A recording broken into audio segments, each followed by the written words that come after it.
Welcome back with my YouTube channel. इस video के अंदर मैं आपको बताऊंगा कि चाइना के अंदर कौन कौन सी स्कॉलरशिप ऑफ़र की जाती हैं और उनके लिए आप कैसे एलिजिबल हो सकते हैं और उनका सिलेक्शन का क्राइटेरिया क्या क्या है। तो उससे पहले मेरे यूट्यूब चैनल को सब्सक्राइब करें ताकि आने वाली वीडियो आप तक पहुंचती रहे। तो चाइना के अंदर मुख्तलिफ स्कॉलरशिप्स हैं जिनमें से सबसे फर्स्ट नंबर पे आ जाती है CSE स्कॉलरशिप, जिसको हम चाइनीज़ गवर्नमेंट स्कॉलरशिप कहते हैं और ये चाइना की गवर्नमेंट हमें ऑफ़र करती है। इससे आगे हम इसकी डिटेल डिस्कस करेंगे। नंबर 2 पे हमारे पास आ जाती है कि आंसू स्कॉलरशिप और नंबर 3 पे आ जाती है चाइनीज़ लोकल गवर्नमेंट स्कॉलरशिप और ये मखसूस यूनिवर्सिटीज़ हैं जो ऑफ़र करती हैं। तो इसका क्राइटेरिया होता है कि हाई CGPA होनी चाहिए। अच्छा, नंबर 4 पे आ जाती है चाइनीज़ यूनिवर्सिटी स्कॉलरशिप, ये भी GPA पे बेस करती है और ये पार्शली स्कॉलरशिप होती है। नंबर 5 पे आ जाती है प्रोविंशियल स्कॉलरशिप और प्रोविजनल स्कॉलरशिप। अब इस वीडियो के अंदर मैं आपको डिटेल बताऊंगा कि CSE स्कॉलरशिप्स क्या होती है और इसके अंदर कौन कौन से स्टिपेंड हमें दिए जाते हैं। तो सबसे पहले CSE स्कॉलरशिप जो है इसको हम चाइनीज़ गवर्नमेंट स्कॉलरशिप भी कहते हैं और ये चाइना की गवर्नमेंट इंटरनेशनल स्टूडेंट के लिए फुली फंडेड ऑफ़र करती है और ये बहुत ही कॉमन स्कॉलरशिप है जिस को ईज़िली आप हासिल कर सकते हैं। और इसके अंदर जो जो प्रोग्राम करवाए जाते हैं अंडर ग्रेजुएट के लिए भी, मास्टर के लिए भी, PhD स्टडी के लिए भी, 280 यूनिवर्सिटीज़ हैं चाइना के अंदर जो CSE स्कॉलरशिप पे भी मास्टर, अंडर ग्रेजुएट और PhD प्रोग्राम करवाते हैं। और आमतौर पर इसका जो लिंक है CSE पोर्टल पे दिसंबर से लेकर मार्च के दरमियान तक CSE के लिए एप्लीकेशन सबमिट करवा सकते हैं और CSE का जो रिज़ल्ट है वो मार्च के एंड पे जून जुलाई के अंदर अनाउंस किया जाता है।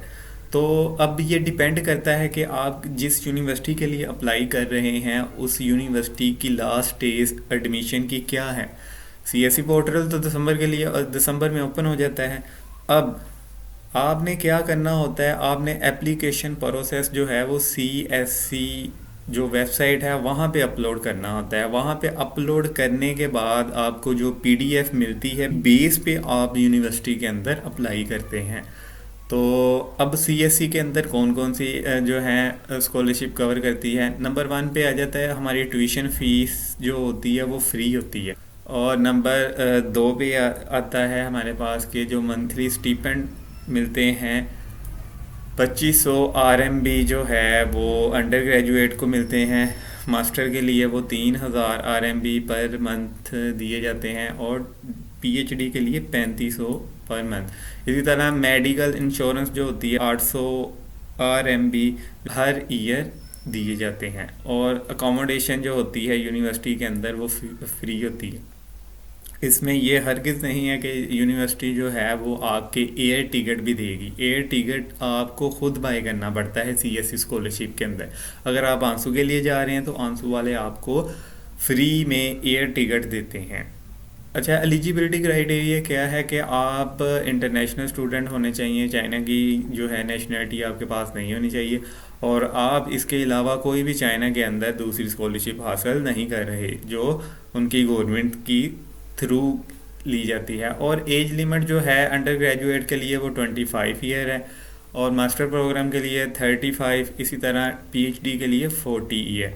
अब एलिजिबिलिटी के अंदर 4 नंबर पे जो आता है कि मिनिमम क्वालिफिकेशन आपको पता है, जैसे आप पाकिस्तान के अंदर हमारे पास अंडर ग्रेजुएट प्रोग्राम में एडमिशन लेने के लिए हायर सेकेंडरी सर्टिफिकेट होना चाहिए, यानी कि 12 ईयर ऑफ एजुकेशन हमारी कंप्लीट होनी चाहिए। इसी तरह चाइना के अंदर भी ऐसे ही है, मास्टर के लिए आपकी 16 ईयर एजुकेशन कंप्लीट होनी चाहिए और अगर आप PhD के लिए अप्लाई कर रहे हैं तो आपने मास्टर किया हो, यानी कि 18 ईयर ऑफ एजुकेशन आपकी कंप्लीट हो। अब चाइना की जो यूनिवर्सिटी हैं उधर 2 किस्म की लैंग्वेज होती हैं। एक तो चाइनीज़ के अंदर वो कोर्स करवाते हैं, एक नंबर 2 पे इंग्लिश के अंदर। अगर आपका प्रोग्राम जो है वो यूनिवर्सिटी चाइनीज़ लैंग्वेज के अंदर पढ़ा रही है तो आपके पास ये वाले सर्टिफिकेट होने चाहिए। तो जैसे IELTS होता है वैसे ही आप चाइनीज़ टोट प्रोग्राम के लिए आप HSK3 लेवल 3। अब ये मुख्तलिफ होता है कि आपने HSK जो है वो टेस्ट देना पड़ता है, उसके लिए अगर HSK1 है, ये मैंने सुना है कि इसके अंदर 150 वर्ड जो हैं चाइनीज़ के अंदर वो सिखाए जाते हैं और फिर उनका टेस्ट लिया जाता है। इसी तरह HSK4 है, ये मास्टर और PhD के लिए होना चाहिए। अगर आप अंडर ग्रेजुएट के लिए चाइनीज़ प्रोग्राम के, अगर आप इंग्लिश, आपका जो लैंग्वेज ऑफ इंस्ट्रक्शन है उस यूनिवर्सिटी के अंदर इंग्लिश में, तो आपको आइल्स की ज़रूरत नहीं है अगर आप CSE के लिए अप्लाई कर रहे हैं। कुछ यूनिवर्सिटी की रिक्वायरमेंट होती है कि आप वहाँ पे आइल्स चाहिए होता है, लेकिन कुछ की नहीं। तो इंग्लिश प्रोफिशेंसी लेटर जो है वो इजीली आपकी यूनिवर्सिटी आपको प्रोवाइड कर देती है। अब एप्लीकेशन के लिए कौन कौन से डॉक्यूमेंट होने चाहिए? सबसे पहले एप्लीकेशन CSE फॉर्म आपने फिल करना है। वो जो मैंने बताया था कि CSE फॉर्म के लिए कौन कौन सी इन्फॉर्मेशन होनी चाहिए। नंबर 1 पे स्कैन कॉपी आपकी हो पासपोर्ट की। इसी तरह आपका डिप्लोमा जो है वो हाईएस्ट डिग्री, फॉर एग्जांपल आप मास्टर के लिए अप्लाई कर रहे हैं तो आपका जो बैचलर का है डिप्लोमा वो न्यूट्राइज, उसकी फ़ोटो कापी, कलर कापी आपके पास वो न्यूट्राइज का भी ये मतलब होता है कि आपने उसकी जो कलर कापी है उसको अपने जो सिटी के अंदर हैं वो हाई कोर्ट्स कचहरी वगैरह, वहाँ से आपने किसी वकील से जो है उसकी अटेस्टेशन करवानी होती है और उसकी स्कैन कॉपी आपने वहाँ पे अपलोड करनी है। तो नंबर 4 पे हमारे पास आ जाता है एकेडमिक ट्रांसक्रिप्ट सारी जो हैं वो, अगर मास्टर के लिए फॉर एग्जांपल कर रहे हैं तो उससे पीछे जो आपकी हैं बैचलर, इंटर और मैट्रिक, वो सारी आपके पास होनी चाहिए। नंबर 5 पे आ जाता है language proficiency letter, English proficiency letter भी इसको कहते हैं, वो आपकी यूनिवर्सिटी ऑफर करती है। अब नंबर 6 पे आपके पास CV कंप्लीट और 7 पे मोटिवेशनल लेटर।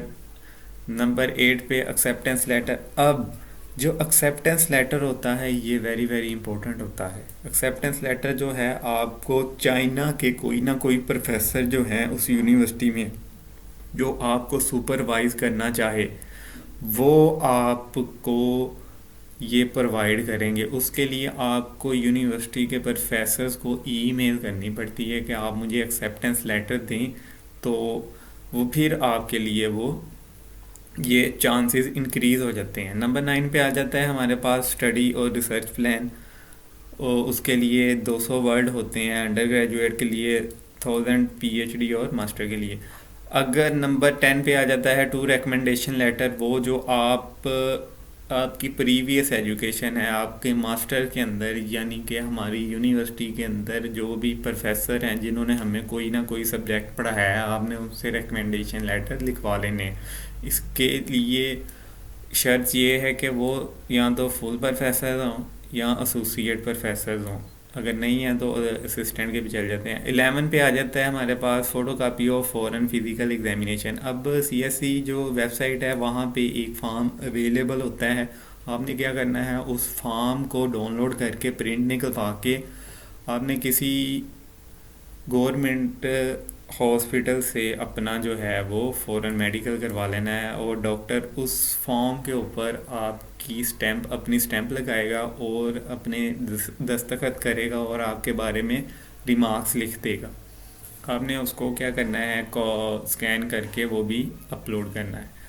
नंबर 12 पे आ जाता है पुलिस क्लैरिफिकेशन सर्टिफिकेट, जिसको ये आपको इजीली खिदमत सर्टिफिकेट बना के देंगे कि इस बंदे का कोई भी क्रिमिनल रिकॉर्ड नहीं है। मैं बताता चलूँ कि इन सब डॉक्यूमेंट्स जो हैं उनमें सबसे ज़रूरी है एक्सेप्टेंस लेटर। तो बेहतर ये है कि आप सबसे पहले कोशिश करें किसी ना किसी प्रोफेसर से एक्सेप्टेंस लेटर लें चाइनीज़ की, उसके बाद ये सारी डॉक्यूमेंट्स आपने जो है वो कंप्लीट करनी है। तो अगर आपके पास 1 या 2 या 3 एक्सेप्टेंस लेटर होंगे, उसके लिए मैं वीडियो एक बना दूंगा कि आपने एक्सेप्टेंस लेटर कैसे लेना है और सुपरवाइज़र को आप कैसे ईमेल कर सकते हैं। तो पहले ज़रूरी है, अब ये जो होता है प्रोसेस यानी कि सितंबर से स्टार्ट होता है और दिसंबर तक या जनवरी तक भी कुछ प्रोफेसर जो हैं वो आपको एक्सेप्टेंस लेटर देते हैं। उसके लिए आपको ईमेल्स करनी होंगी प्रोफेसर को। आपके एक्सेप्टेंस लेटर 2 या 3 होंगे, आप उतनी ही स्कॉलरशिप के ऊपर अप्लाई कर सकते हैं। तो उसका बेस्ट तरीका ये है कि आप ईमेल स्टार्ट कर दें अभी से प्रोफेसर्स को, ताकि आपको एक्सेप्टेंस लेटर मिले और आप सीएससी स्कॉलरशिप पे ये सारी डॉक्यूमेंट्स कंप्लीट करने के बाद आप अप्लाई कर सकें। तो इंशाल्लाह अगली वीडियो के अंदर मैं डिटेल में बताऊंगा कि आंसर स्कॉलरशिप के लिए और आज के लिए इतनी ही इंफॉर्मेशन, क्योंकि वीडियो लंबी हो रही